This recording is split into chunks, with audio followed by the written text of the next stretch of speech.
灰，战神之瞳。竟能洞察玄灵宗的全部机密，好恐怖的目力！这秦南仗着武技天赋算计于我，何故联合众弟子？本店主便不再插手此事，敢算计同门！老秦南，既然你们想要对付，趋炎附势，奉陪到底！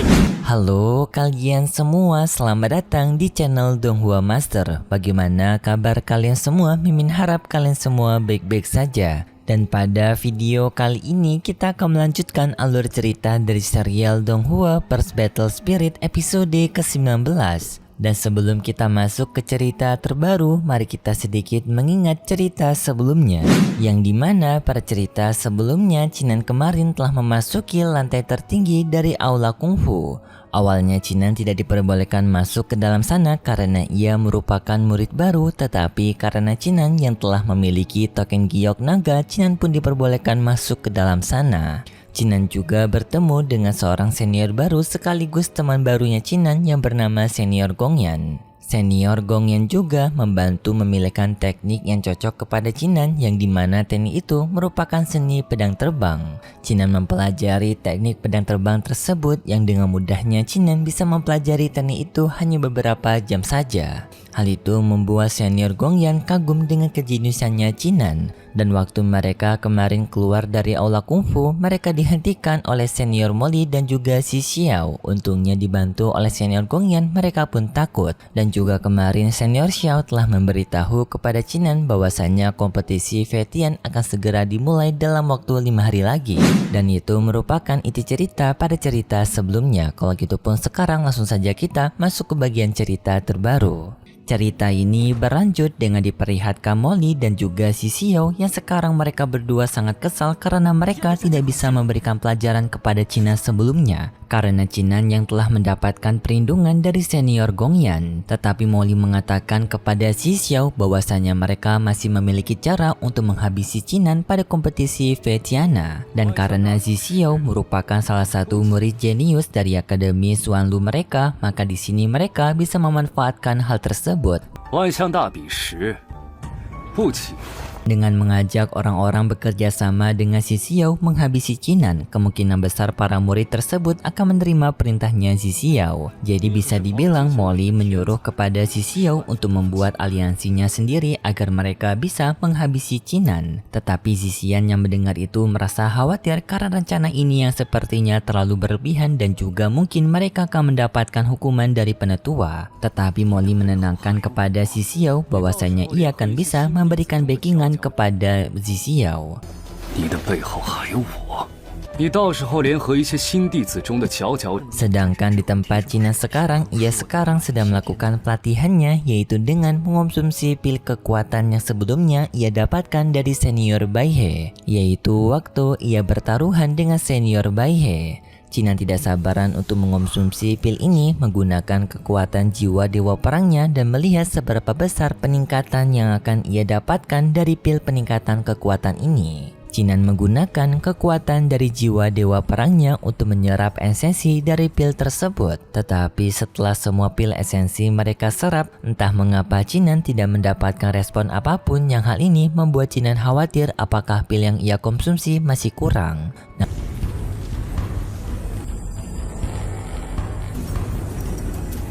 Namun di saat itu tiba-tiba saja Chinan merasakan adanya perubahan dari tubuhnya yang mengalami ledakan kekuatan. Yang dimana hal ini membuat Chinan mendapatkan kekuatan baru dari jiwa dewa perangnya, yaitu kekuatan dari mata dewa perang. Membuat Chinan bisa memiliki penglihatan yang jauh dan juga sangat tajam. Bahkan bisa mendeteksi esensi kekuatan dari seseorang. 不灰，战神之瞳。 竟能洞察玄灵宗的全部机密，好恐怖的目力！ Setelah pelatihan itu, Chinan mendapatkan tamu yang ternyata adanya Senior Xiao dan juga seorang pria. Senior Xiao datang ke tempatnya Chinan adalah untuk memberikan hadiah kepada Chinan, yaitu sebuah pil pelarian bumi yang dapat digunakan oleh Chinan dengan hanya mencubitnya. Maka Chinan akan bisa berpindah tempat sampai sejarak 1 mil. Dan Chinan diminta untuk menggunakan pil pelarian bumi pada saat kondisi terdesak saja untuk menyelamatkan nyawa hidupnya. Cinan pun berterima kasih kepada Senior Xiao dan di sana juga Cinan melihat adanya seorang pria bertanya kepada Senior Xiao siapa pria itu. Senior Xiao menjelaskan bahwasannya ia merupakan saudaranya dan ia juga merupakan murid baru yang akan mengikuti kompetisi Feitian juga. Tetapi respon dari Xiaoling ini terbilang sangat kasar kepada Cinan karena ia yang tidak ingin dekat kepada Cinan karena Cinan yang telah membuat masalah di sekte Sualing mereka, yaitu dengan sebelumnya telah membuat keributan dengan Zi Xiao. Sebenarnya Senior Xiao berniat untuk mengajak Cinan bekerja sama kepada adiknya untuk mengikuti kompetisi agar bisa mempermudahkan mereka berdua. Tetapi Xiaoling tidak setuju dengan hal itu, lebih baik dirinya bekerja sendirian daripada bekerja sama dengan Cinan. Apalagi ia menganggap bahwasanya Cinan hanya akan menjadi bebannya saja. Senior Xiao meminta maaf atas sikap tidak sopan dari adiknya karena adiknya yang memang telah sombong sejak kecil karena kejeniusannya yang hal itu membuat dirinya menjadi besar kepala. Cinan menjawab dirinya tidak mempermasalahkan hal itu dan juga Senior Xiao memperingatkan kepada Cinan untuk tidak membuat masalah lagi pada kompetisi Feitianen. Cinan menerima saran dari Senior Xiao. Singkat cerita, kompetisi Feitiane pun telah dimulai dengan sekarang semua murid yang telah berkumpul untuk melakukan perkumpulan terlebih dahulu sebelum kompetisi mereka dimulai. Cinan melihat begitu banyaknya orang yang mengikuti kompetisi ini yang hal ini membuat Cinan merasa sedikit khawatir.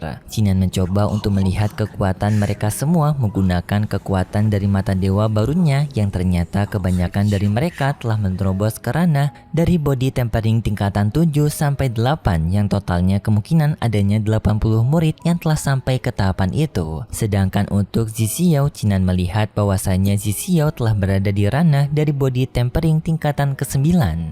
就让我好好看看你们的实力。不怕，用我最近喝的那达到淬体7重以上的。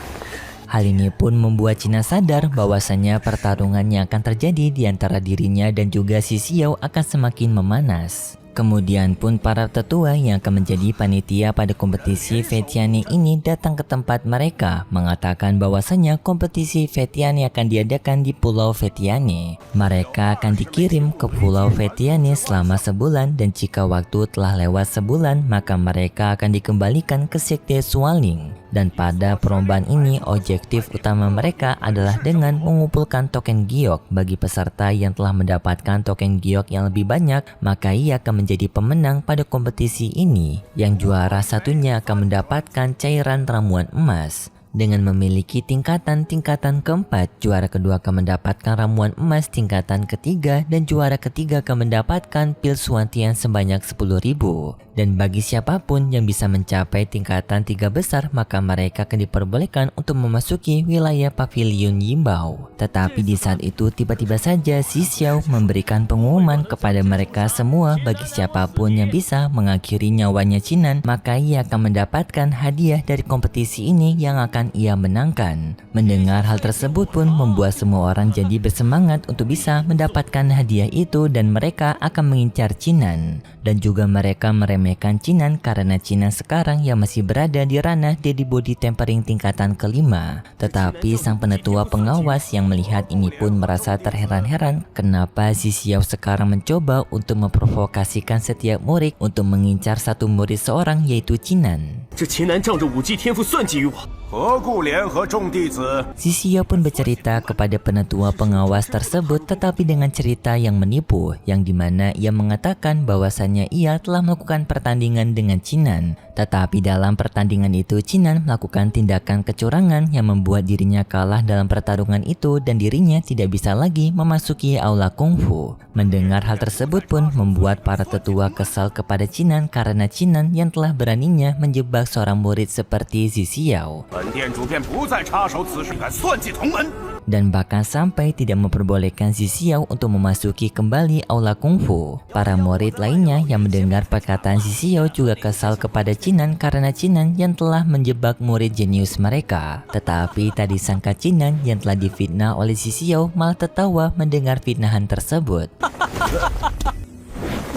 Chinan tertawa karena ia tak menyangka jika si Xiao akan menggunakan cara sejauh ini untuk menjebak dirinya. Tetapi penetua pengawas masih kesal kepada Chinan dan ia akan memberikan hukuman kepada Chinan karena telah menjebak si Xiao. Alasan mereka kesal kepada Chinan karena si Xiao merupakan salah satu murid jenius dari sekte Sualin mereka dan Chinan akan membuat kejeniusan itu menghilang karena Chinan yang telah melarang si Xiao untuk memasuki pavilion kungfu. Chinan pun akan mendapatkan hukumannya, tetapi tak disangka Chinan berani melawan dengan ia mengeluarkan ledakan kekuatannya. Ia menantang kepada mereka semua jika mereka semua berniat untuk mengakhiri nyawanya, maka ia akan siap untuk menghadapi mereka. 老秦南，既然你们想要对付趋炎附势，奉陪到底。 Dan setelah itu pun juga cerita dari serial Donghua First Battle Spirit episode 19 bersambung. Kalau gitu pun terima kasih buat kalian semua yang sudah menonton video ini sampai akhir. Jika kalian suka dengan video kali ini, bisa beri like serta subscribe dan sampai jumpa di video selanjutnya. See ya! 不灰战神之瞳，竟能洞察玄灵宗的全部机密，好恐怖的目力！这秦南仗着武技天赋算计于我，何故联合众弟子？本店主便不再插手此事，敢算计同门？老秦南，既然你们想要对付趋